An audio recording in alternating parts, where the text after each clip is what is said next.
মোদী সরকারের বিরুদ্ধে ভোট চুরির অভিযোগে দিল্লিতে ইন্ডিয়া জোটের বিক্ষোভ। নির্বাচন কমিশন অভিমুখে পদযাত্রা থেকে রাহুল, প্রিয়াঙ্কা গান্ধী সহ বেশ কয়েকজন আটক। গাজায় ইসরায়েলি হামলায় আল জাজিরার 5 সাংবাদিক নিহতে বিশ্বজুড়ে নিন্দা। হামাসকে ধ্বংস না করা পর্যন্ত থামছে না যুদ্ধ, হুঁশিয়ারি নেতানিয়াহুর। ট্রাম্প পুতিন বৈঠকের আগে রাশিয়া ইউক্রেন লড়াই জোরদার। কিয়েভকে আর অস্ত্র দেবে না ওয়াশিংটন। ইউরোপকে মার্কিন অস্ত্র কিনে সহায়তা পাঠানোর পরামর্শ জেডি ভ্যান্সের। ওয়াশিংটন থেকে গৃহহীনদের উচ্ছেদের ঘোষণা ট্রাম্পের। রাজধানী থেকে বহু দূরে পাঠানোর পরিকল্পনা। আইন শৃঙ্খলা পরিস্থিতি আগের চেয়ে ভালো, দাবি মেয়রের। এবং দেশে দেশে প্রাকৃতিক দুর্যোগের থাবা, বন্যায় বিপর্যস্ত যুক্তরাষ্ট্রের উইসকনসিন। চীনে মৃত্যু বেড়ে 13, ইউরোপের বিভিন্ন স্থানে দাবানল, পুড়ে ছাই শত শত হেক্টর বনভূমি।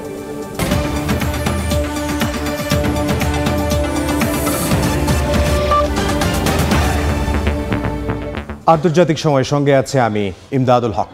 ভারতের কংগ্রেস নেতা রাহুল গান্ধী ও দলটির নেত্রী প্রিয়াঙ্কা গান্ধীকে আটক করেছে দিল্লি পুলিশ। সোমবার সকালে দিল্লিতে নির্বাচন কমিশনের দফতর অভিমুখে মিছিলের সময় তাদের আটক করা হয়। ভারতের বিহারে 65 লাখ ভোটারের নাম বাতিল ও 2024 সালের লোকসভা নির্বাচনে ভোটার জালিয়াতির অভিযোগ তুলে এই প্রতিবাদ মিছিলের ডাক দেয় বিরোধী ইন্ডিয়া জোট। মিছিলে অংশ নেন রাহুল গান্ধী, প্রিয়াঙ্কা গান্ধী, শরদ পাওয়ার সহ জোটের নেতারা। ভারত থেকে বিস্তারিত জানাচ্ছেন সুব্রত আচার্য। গাজায় ইসরায়েলি বাহিনীর হামলায় আল জাজিরার 5 সাংবাদিক নিহত হয়েছেন। এ ঘটনায় নিন্দা জানিয়েছে বিভিন্ন আন্তর্জাতিক সংগঠন। দখলদার বাহিনীর আগ্রাসনে উপত্যকাটিতে একদিনে প্রাণ হারিয়েছেন আরও 52 জন ফিলিস্তিনি। গাজা দখল করার অভিযোগ প্রত্যাখ্যান করে সামরিক অভিযান সম্প্রসারণের ঘোষণা দিয়েছেন ইসরায়েলের প্রধানমন্ত্রী বিনিয়ামিন নেতানিয়াহু। হামাসের শেষ ঘাঁটি ধ্বংস না করা পর্যন্ত যুদ্ধ চলবে বলে হুঁশিয়ারি দেন তিনি। রোববার গাজা সিটির আল শিফা মেডিকেল কমপ্লেক্সের বিপরীতে সাংবাদিকদের অস্থায়ী তাঁবুতে বিমান হামলা চালায় ইসরায়েলি বাহিনী। এতে আল জাজিরার 5 সাংবাদিক সহ 7 জন প্রাণ হারান। এক বিবৃতিতে এই হামলাকে পরিকল্পিত হত্যাকাণ্ড হিসেবে আখ্যা দিয়েছে কাতার ভিত্তিক গণমাধ্যমটি। এক প্রতিবেদনে বলা হয়, গাজা যুদ্ধের শুরু থেকেই নিরপেক্ষভাবে কাজ করে আসছিলেন ওই 5 জন। এই ঘটনায় নিন্দা জানিয়েছে বিভিন্ন আন্তর্জাতিক সংগঠন। আল শিফা হাসপাতালের পাশাপাশি এদিন উপত্যকাটির বেশ কয়েকটি এলাকাতেও হামলা চালায় ইসরায়েলি সেনারা। ত্রাণ নিতে যাওয়া ফিলিস্তিনিদের ওপর চালানো হয় আক্রমণ। এসব ঘটনায় বহু ফিলিস্তিনি হতাহত হয়েছেন। গেল শুক্রবার গাজা সিটি দখলের পরিকল্পনায় চূড়ান্ত অনুমোদন দেয় ইসরায়েলের নিরাপত্তা মন্ত্রিসভা। রোববার জেরুজালেমে এক সংবাদ সম্মেলনে বিদেশি সাংবাদিকদের সামনে নেতানিয়াহু দাবি করেন, এটি যুদ্ধ দ্রুত শেষ করার সবচেয়ে কার্যকর উপায়। তার দাবি, গাজার 70 থেকে 75% এলাকা এরই মধ্যে ইসরায়েলের নিয়ন্ত্রণে। বাকি দুটি হামাস ঘাঁটি গাজা সিটি ও আল মাওয়াসির কেন্দ্রীয় শরণার্থী শিবির দখল করা ছাড়া বিকল্প নেই। তেল আবিবকে নিয়ে গণমাধ্যম অপপ্রচার চালাচ্ছে বলেও দাবি করেন তিনি।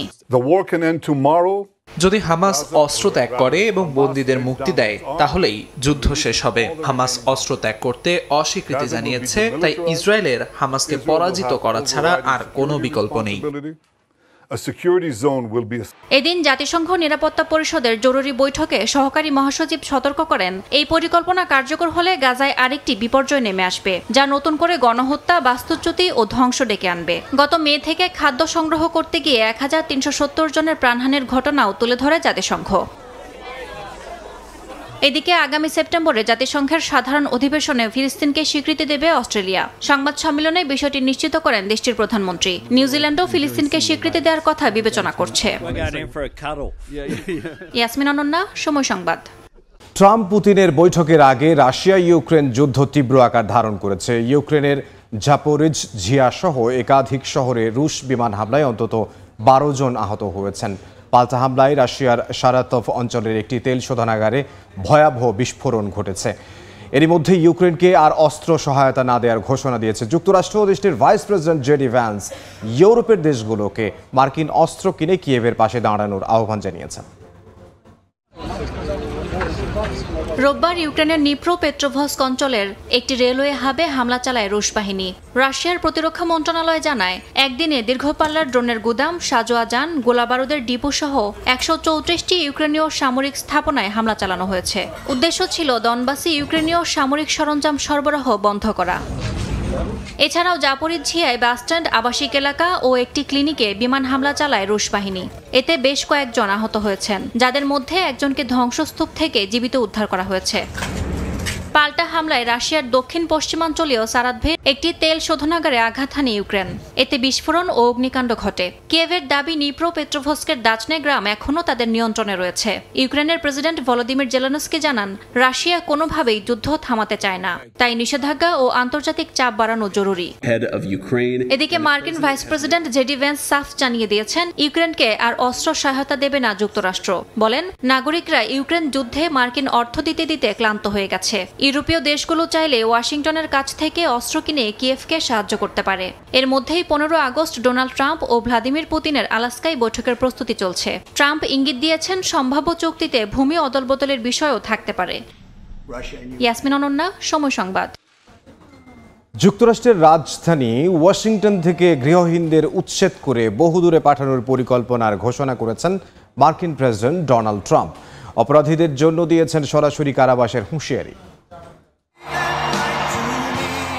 স্থানীয় সময় রোববার নিজের ট্রুথ সোশ্যাল প্ল্যাটফর্মে মার্কিন প্রেসিডেন্ট ডোনাল্ড ট্রাম্প লেখেন, গৃহহীনদের অবিলম্বে সরতে হবে, থাকার জায়গা দেওয়া হবে, তবে রাজধানী থেকে অনেক দূরে, আর অপরাধীদের পাঠানো হবে কারাগারে। এই পোস্টের সঙ্গে তিনি রাজধানীর সড়কে থাকা তাঁবু ও আবর্জনার ছবি যুক্ত করেন। প্রেসিডেন্টের দাবি, এই পদক্ষেপ রাজধানীকে আগের যে কোনো সময়ের চেয়ে বেশি নিরাপদ ও সুন্দর করে তুলবে। কোন আইনি ক্ষমতা ব্যবহার করে ট্রাম্প গৃহহীনদের সরাবেন, এ নিয়ে হোয়াইট হাউস এখনো কোনো ব্যাখ্যা দেয়নি। বর্তমানে প্রেসিডেন্টের নিয়ন্ত্রণ কেবল ফেডারেল জমি ও ভবনের উপর সীমাবদ্ধ। শহরের গৃহহীনতা নিয়ে কাজ করা প্রতিষ্ঠান কমিউনিটি পার্টনারশিপের হিসাব মতে ওয়াশিংটনে গৃহহীন একক ব্যক্তির সংখ্যা 3782। এর মধ্যে প্রায় 800 জন খোলা আকাশের নিচে এবং বাকিরা জরুরি আশ্রয় কেন্দ্র বা অন্তর্বর্তী আবাসনে থাকেন। এই ঘোষণার পেছনে সরাসরি প্রভাব ফেলেছে সাম্প্রতিক এক সহিংস ঘটনা। কয়েকদিন আগে এক তরুণ প্রশাসনিক কর্মকর্তার উপর হামলা চালানো হয়, যা ট্রাম্পকে ক্ষুব্ধ করে। এরপরে ডিসিতে অতিরিক্ত ফেডারেল আইন শৃঙ্খলা বাহিনী মোতায়েন করা হয়। তবে ডিসির মেয়র মুরিয়েল বাউসারের দাবি, রাজধানীতে এখন অপরাধের সংখ্যা আগের তুলনায় কম। 2025 সালের প্রথম 7 মাসে সহিংস অপরাধ কমেছে 26% এবং সামগ্রিক অপরাধ কমেছে প্রায় 7%। তিনি আরো বলেন, প্রয়োজনে ন্যাশনাল গার্ড মোতায়েন করা হবে শহরে। অর্জিতা শেহসিন, সময় সংবাদ। চীনের গাংশু প্রদেশে প্রবল বৃষ্টিপাতে আকস্মিক বন্যায় মৃতের সংখ্যা বেড়ে 13 জনে দাঁড়িয়েছে। এখনও নিখোঁজ রয়েছেন অনেকে।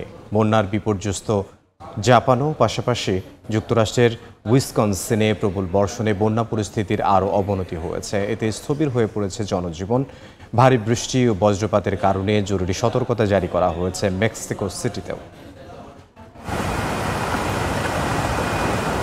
ভয়াবহ বন্যায় বিপর্যস্ত যুক্তরাষ্ট্রের উইসকনসিন অঙ্গরাজ্যের মিলওয়াকি ও ওয়াওয়াটোসা এলাকা। গত কয়েকদিনে ভারী বৃষ্টিতে এ অঞ্চলের রাস্তাঘাট, পার্ক, নির্মাণাধীন এলাকাসহ প্লাবিত হয় বিস্তীর্ণ অঞ্চল। বিপর্যস্ত হাজারো বাসিন্দার জনজীবন। ভয়াবহ প্লাবনে মিলওয়াকি স্টেট ফেয়ারের শেষ দিনের আয়োজন বাতিল করতে বাধ্য হন আয়োজকরা। পানিবন্দী হয়ে পড়াদের উদ্ধারে কাজ করছে স্থানীয় প্রশাসন।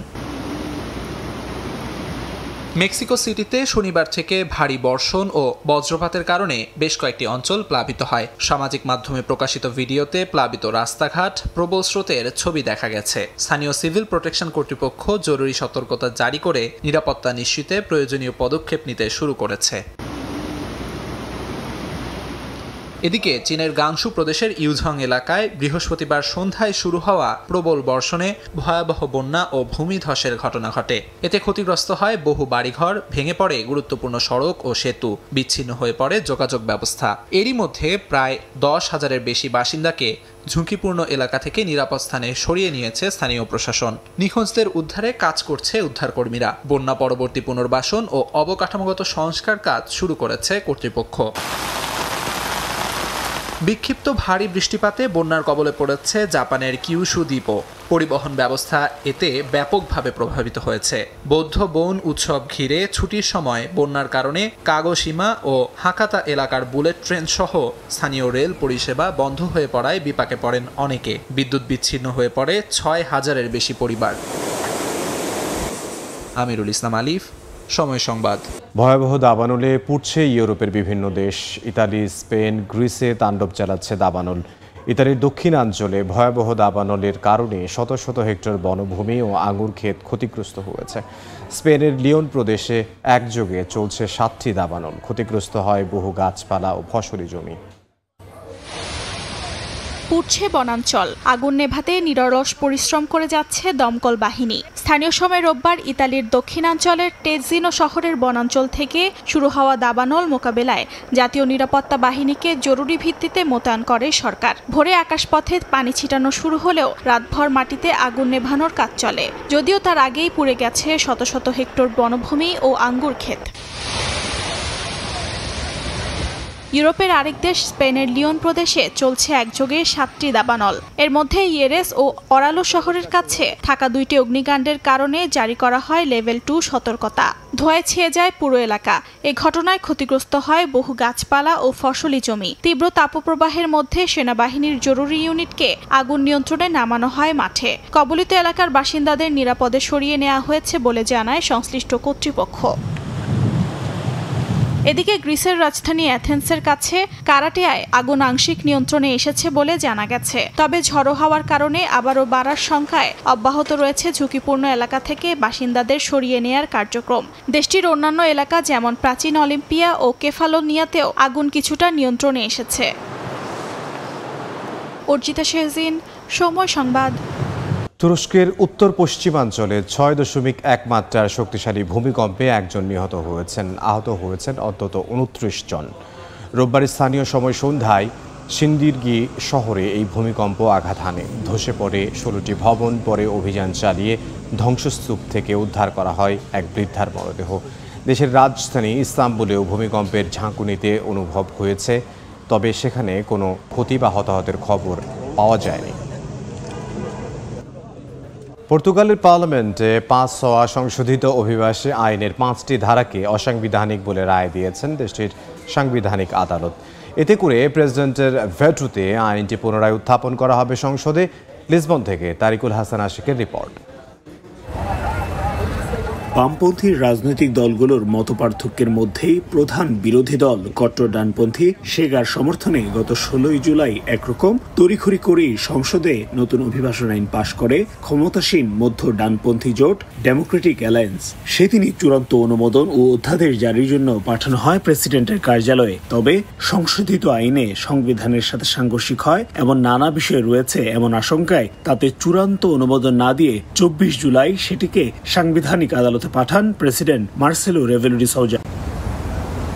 সবশেষ গত শুক্রবার সংশোধিত আইনের 5টি ধারাকে অসাংবিধানিক উল্লেখ করে রায় দেন আদালত। বিশেষ করে ফ্যামিলি ইউনিফিকেশন ভিসা জটিল করা সহ অভিবাসন সংক্রান্ত নানা ইস্যু পর্তুগালের সংবিধান পরিপন্থী বলে উঠে আসে আদালতের রায়ে। তবে ধারাগুলোকে যুক্তিসঙ্গত উল্লেখ করে অসাংবিধানিক ঘোষণার সমালোচনাও করেছেন সাংবিধানিক আদালতের ভাইস প্রেসিডেন্ট সহ বেশ কয়েকজন বিচারক। তবে নতুন আইনটি আদালতে প্রত্যাখ্যাত হওয়ার পরপরই তাতে ভেটো দেন প্রেসিডেন্ট। আইনটিকে পুনরায় পাঠানো হবে সংসদে। আদালতের এই রায়কে সাধুবাদ জানিয়েছেন বাংলাদেশিরা।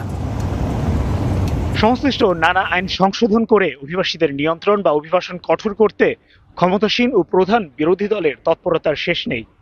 তবে নানা নিয়মের বেড়াজালে সেগুলো খুব সহজ না হলেও অস্বস্তি কাটছে না পর্তুগালের অভিবাসীদের। এমন পরিস্থিতি অব্যাহত থাকলে সামনে পর্তুগালের অভিবাসীদের আরও কঠিন পরিস্থিতির মুখোমুখি হতে হবে বলে মনে করেন এই খাতের সংশ্লিষ্টরা। তারিকুল হাসান আশিক, সময় সংবাদ, লিসবন, পর্তুগাল। দেশের খবর জানাবো। নওগাঁয় বিএনপির দ্বিবার্ষিক সম্মেলনে ভার্চুয়ালি বক্তব্য রাখছেন দলের ভারপ্রাপ্ত চেয়ারম্যান তারেক রহমান। সরাসরি যাচ্ছে সেখানে। দায়িত্ববোধ আছে, একটি বিরাট রেসপন্সিবিলিটি আছে আপনার এলাকার মানুষ, আপনার দেশের মানুষের প্রতি। কারণ মানুষের ওই ভরসাটা আপনার উপরে আছে, কিন্তু এই ভরসাটা ধরে রাখার দায়িত্ব কিন্তু আপনার, তাই নয় কি? আমরা আমাদের পারিবারিক অবস্থান থেকে কি দেখি? হয়তো পরিবারের কোনো মুরব্বী আছে অথবা পরিবারের একজন সদস্য আছে। আমরা যদি কোনো টেনশনে পড়ি, কোনো বিষয়ে কোনো কিছুর সমস্যায় পড়ি, সে পারুক না পারুক, কিন্তু তার কাছে কিন্তু আমরা পরামর্শের জন্য যাই। আচ্ছা, কার কাছে পরামর্শ নেওয়া যায়? অমুক মানুষটার কাছে পরামর্শ নেওয়া যেতে পারে। কেন? যে সে সবাইকে মোটামুটি ভালো পরামর্শ দেয়, চেষ্টা করে তাদের বিপদে আপদে থাকে না? প্রত্যেক পরিবারেই তো থাকে আত্মীয় স্বজন, বন্ধু বান্ধবের মধ্যে এরকম একজন মানুষ থাকে। প্রিয় নেতৃবৃন্দ, সহকর্মীবৃন্দ, বিএনপি হচ্ছে দেশের মানুষের জন্য ওই রকম একজন সদস্য, ওই রকম একজন বিষয়। বিএনপি দেশের মানুষ প্রিয়, দেশের মানুষ সেই জন্যই এই দেখেন করোনা হলো, এই দেখেন বিভিন্ন সময় বন্যা হয়েছে, বিভিন্ন সময় বিভিন্ন প্রাকৃতিক দুর্যোগ হয়েছে, বিভিন্ন বিষয় হয়েছে, বিএনপির নেতাকর্মীরা কিন্তু যার যতটুকুই আছে কম বেশি সেটি নিয়ে কিন্তু তারা সাধারণ মানুষের পাশে দাঁড়িয়েছে। প্রচুর এরকম ঘটনা আছে দেশের, সারা দেশে বিভিন্ন জায়গায় বিভিন্ন এলাকায়, ঝড় তুফান যেটাই হোক, মানুষের ঘর বাড়ি ভেঙে গেছে, মানুষ অসুস্থ হয়েছে, বিএনপির নেতাকর্মীরা ডাক্তার নিয়ে গিয়েছে, তাদের ডাক্তারদেরকে নিয়ে গেছে, তাদের স্বেচ্ছাসেবক দলের নেতাকর্মীদেরকে নিয়ে গেছে, অথবা নিজেরা মিলে গ্রুপ নিয়ে গিয়েছে, যার যত চিরা মুড়ি যা পেরেছে দিয়ে কম বেশি মানুষকে সাহায্য করেছে, সহযোগিতা করেছে। মানুষ এটা দেখেছে। আপনারা দেখেছেন যখন শহীদ জিয়া দেশ পরিচালনার দায়িত্বে ছিলেন, আমরা দেখেছি তার আগে কি হচ্ছে, দুর্ভিক্ষ হয়েছে, কিন্তু শহীদ জিয়া শুধুমাত্র খালগুলোকে কেটে খালে পানি এনে কৃষকের পানির ব্যবস্থা করে কিভাবে দেশের ফসল উৎপাদন দ্বিগুণ করেছিলেন, বৃদ্ধি করেছিলেন। প্রিয় ভাই বোনেরা, দেশের মানুষ প্রায় 20 কোটি। এই 20 কোটি মানুষের অর্ধেক নারী।